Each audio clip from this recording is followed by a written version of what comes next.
Vijay sir வந்து இன்னைக்கு நான் படம் லாஸ்ட் படம் நடிக்கிறேன், அடுத்து அரசியலுக்கு போறேன் போது பின்னாடியே அவரோட நின்று போறாங்க. தல அஜித் சார் மன்றத்தை கலைச்சு ரொம்ப வருஷம் ஆச்சு. நீங்க மன்றத்தை கலைச்சாலும் பரவாயில்ல, நாங்க உங்க கூட தான் நிப்போன்னு நிக்கிறாங்க. இந்த பக்கம் கமல் சார், அவர் மாதிரி பெர்ஃபார்ம் பண்ண இந்தியாவிலே ஆள் கிடையாது. அவர் வெற்றி தோல்வி இதெல்லாம் விட்டுட்டு உண்மையான கலைஞன், என்னோட கலைஞன், உலகநாயகன் கூட இன்னமும் நிற்கிறாங்க. இந்த பக்கம் சூப்பர் ஸ்டார் ரஜினிகாந்த் சார் 50 வருஷமா சூப்பர் ஸ்டாராக நிற்கும் போது அவங்களோட நிற்கிறாங்க.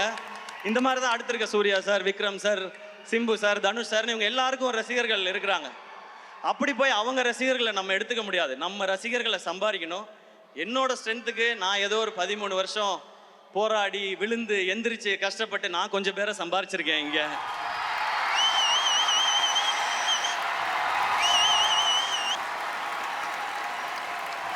உங்களுக்கும் எனக்கும் இருக்க கனெக்ஷன் ஒன்னே ஒன்று தான். என்னுடைய ஃபேன்ஸான என் பிரதர்ஸ் அண்ட் சிஸ்டர்ஸ், உங்களுக்கும் எனக்கும் இருக்கிற கனெக்ஷன் ஒன்னே ஒன்று தான்.